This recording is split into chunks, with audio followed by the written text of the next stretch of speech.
Welcome to this week's look at the state of the New York City real estate market, where I take a look at the luxury market, the Manhattan market, and the Brooklyn market.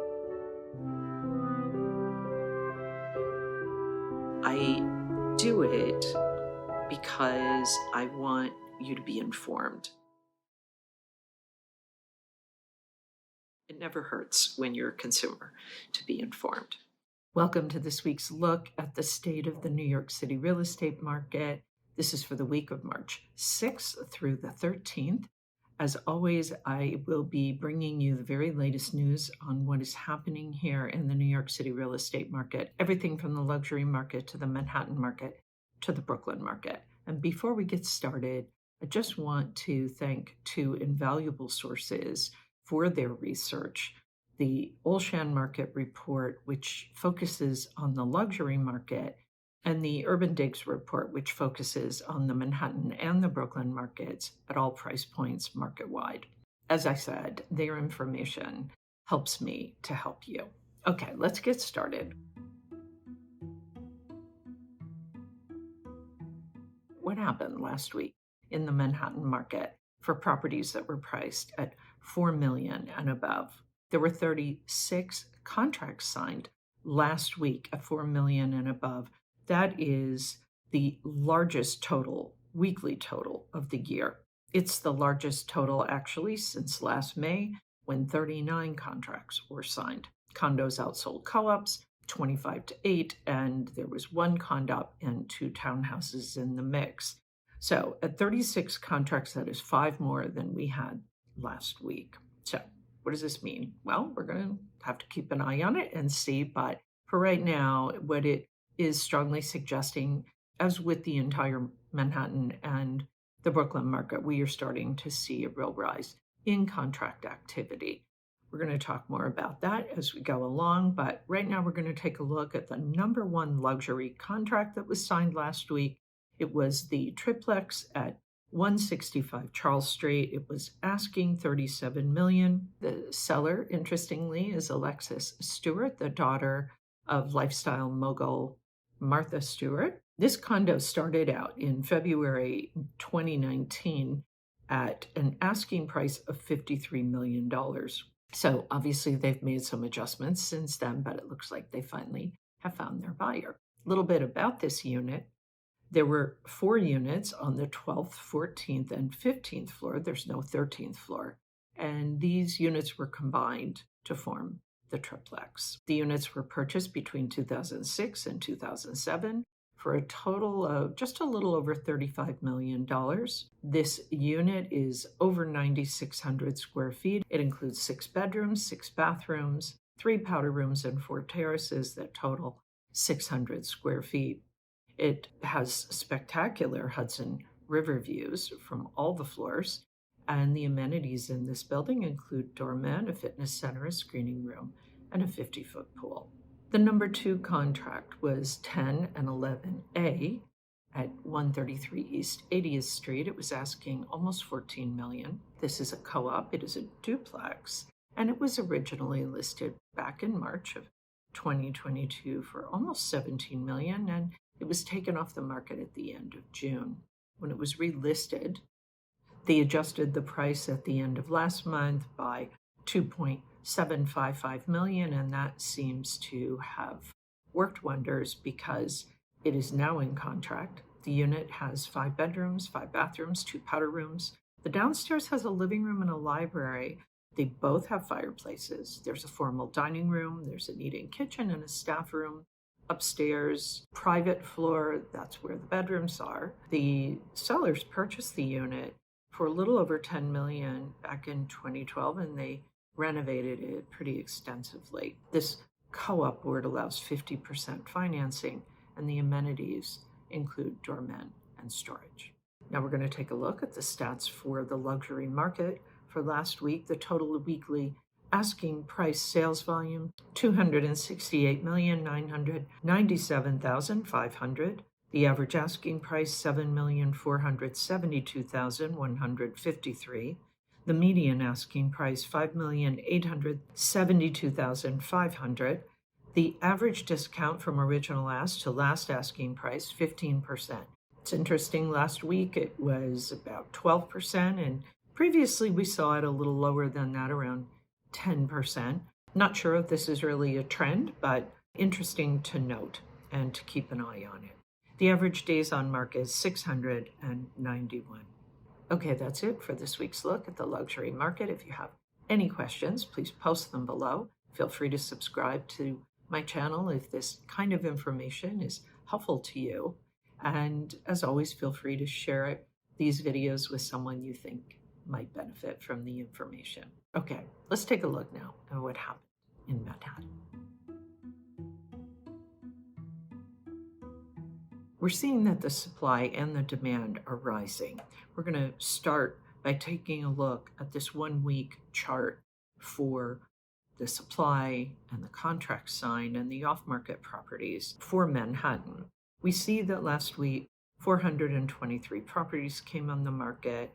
Now, I did say that supply is up. We're going to see that more in the monthly chart, but the weekly change was actually down a little over 5%. Contract signed 247, also down almost 4%.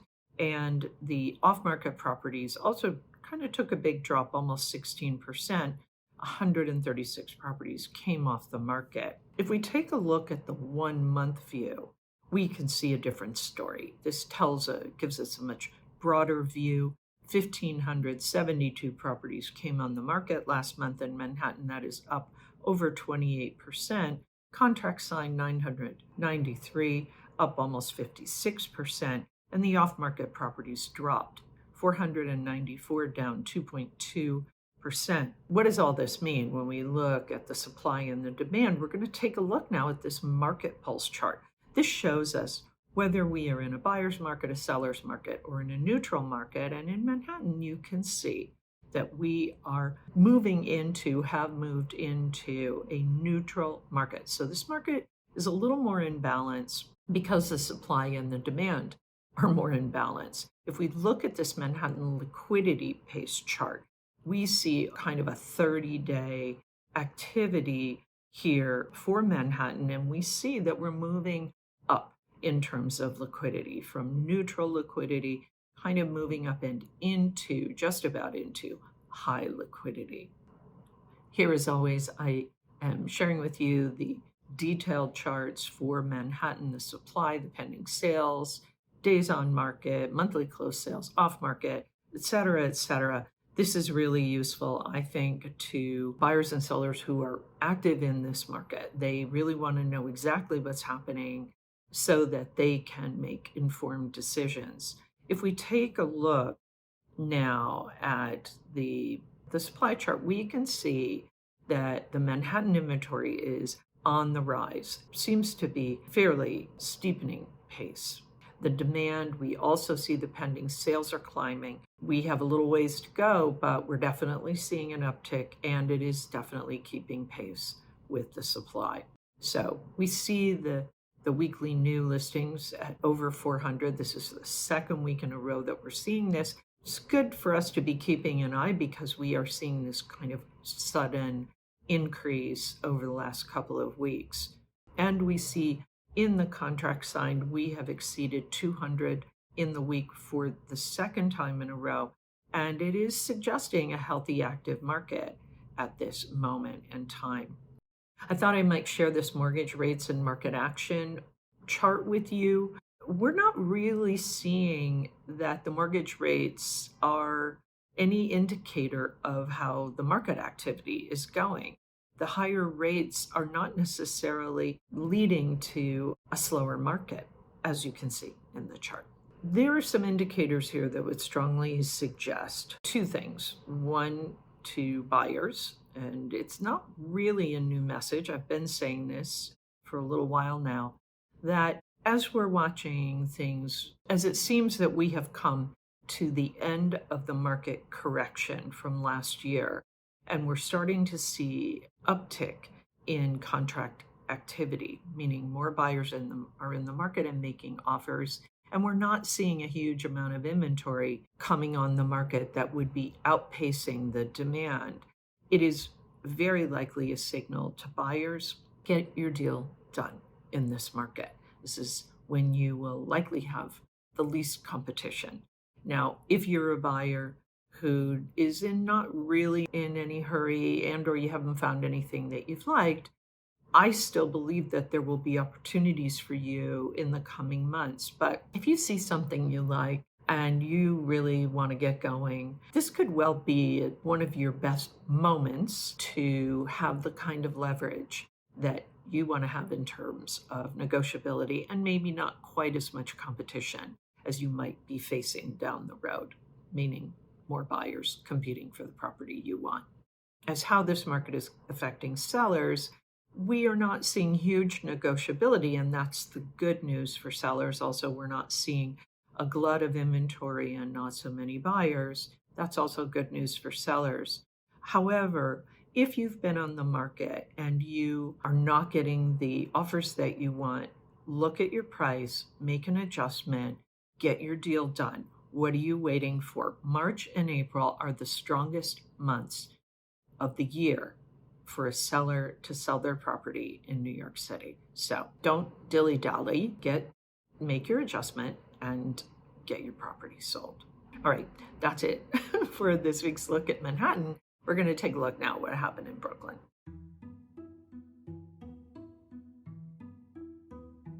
We're going to start with the 1 week look in Brooklyn at the supply, 215, up 13.2%, contracts signed 130, up 4%, off market down 41.80%, 64 properties came off the market. The 1 month look, as it often does, tells a slightly different story. The supply was up 755 for the month, 11.50%. The contract signed 521, up 36%. The off-market properties also up 30%, 282. If we take a look at that market pulse in Brooklyn, we're seeing it's just hovering, just under the neutral. It's kind of at the neutral market. Again, a little different than Manhattan. We were seeing something a little more robust, to use that word, in Manhattan than we're seeing in Brooklyn in terms of market balance. But we're going to continue to look. Let's take a slightly more detailed look. Here are those detailed charts for supply, demand, price per square foot. Again, very useful to active buyers and sellers in this market so that they know exactly what's happening. If you have any questions about those charts, please don't hesitate to post them below. I'm happy to answer them. If we look at the Brooklyn inventory supply, it has gone up a little bit, but it is not rising as quickly as Manhattan.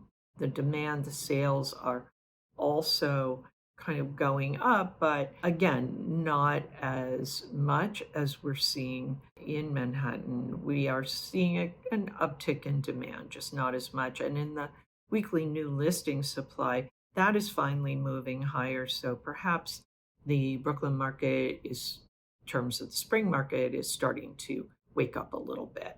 Could be that we're just seeing a little bit of a lag, different again than Manhattan, but happens sometimes. Contracts signed, the weekly contracts signed are higher, but they're lower than mid-February's peak. Mid-February, we saw a real pop, but the contract activity has retreated just a bit.